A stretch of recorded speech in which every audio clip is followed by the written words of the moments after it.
पर्दा उठता है तो हकीकत सामने आती है। तो क्यों और कैसे आवश्यकता है कि बुद्ध की शिक्षाओं में घालमेल ना हो।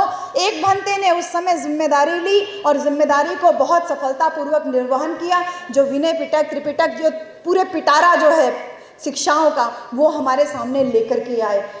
भंते महाकश्यप के बाद वो जिम्मेदारी संभाली महान राजा सम्राट अशोक ने। खुद एक राजा पैदा हुए थे, एक योद्धा पैदा हुए थे, मारकाट में बिलीव करते थे, वो किसी को हिंसा करने से परहेज नहीं करते थे। लेकिन जिस दिन इस बात का एहसास हुआ, वो समय आने वाला है, अक्टूबर माह में आप फिर मनाओगे वो जयंती, अशोका विजयदशमी। जब आप मनाओगे तो बुद्ध की शिक्षाओं का, सम्राट अशोक की बातों का वो सीधे सीधे प्रभाव आपके भीतर आना चाहिए।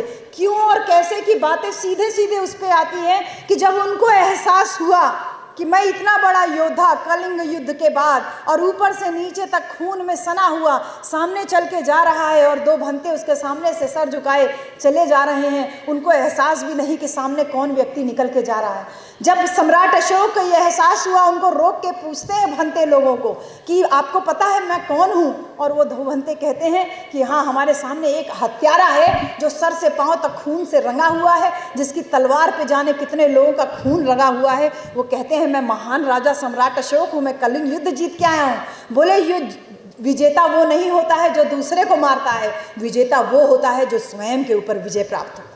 वो आत्मचिंतन किया सम्राट अशोक ने और उस दिन उन्होंने तय किया कि इतनी बड़ी बात मुझे आज तक कैसे नहीं पता चली।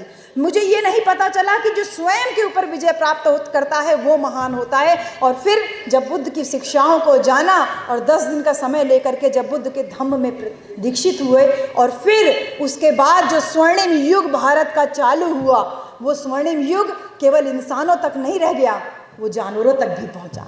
जानवरों के लिए अस्पताल खुलवाए गए, फूल पत्ती के लिए अस्पताल, यानी ताली पे कंट्रोल रखिए मेरे भाई। थोड़ा सोचिए कि कैसे आप वो सम्राट अशोक का भारत वापस कैसे लेकर के आ पाओगे। मैं बहुत जुमले भी फेंक सकती हूँ, आपसे तालियां बजवा सकती हूँ, वो बात नहीं है, लेकिन सोचिए थोड़ा कि कैसे लेके आओगे। इतने बड़े वंशज हैं हम लोग, इतनी महान विभूतियों के सम्राट अशोक के, और इसके बाद भी शासन सत्ता से हम क्यों दूर हैं? तो क्यों और कैसे दोनों पे ही चिंतन करने के लिए आए हो तो थोड़ा सोचो मेरे भाई। जब सम्राट अशोक ने अपनी शिक्षाओं को इंसान से आगे बढ़ करके जानवरों तक, पेड़ पौधों तक लगवाया, आगे बढ़ाया, और फिर तमाम जो चिकित्सालय खुलवाए और जो तमाम जो अशोक के वृक्ष लगवाए, प्याऊ खुलवाई, उससे उन्होंने ये बताया कि मानवता की सेवा ही जो सबसे बड़ा धर्म है, बुद्ध की शिक्षाओं का सार है। और इसके लिए अपने बेटे और बेटी को श्रीलंका भेजा। तो बुद्ध की शिक्षाओं के प्रचार प्रसार के लिए अपनी जिम्मेदारी समझी। पहली जिम्मेदारी समझी भंते महाकश्यप ने, दूसरी जिम्मेदारी समझी महान राजा सम्राट अशोक ने अपने पुत्र और पुत्री को शिक्षा का प्रसार करने के लिए सीलोन भेजे, जिसको आज श्रीलंका के नाम से जानते हैं। उन्होंने अपनी जो जिम्मेदारी समझी, उसके बाद सम्राट अशोक के बाद जो 10 राजा आए, उन्होंने थोड़ा किया, लेकिन फिर वही है कि क्रांति के ऊपर प्रतिक्रांति हुई। शायद बुद्ध की शिक्षाओं का असर धीरे धीरे कम होने लगा।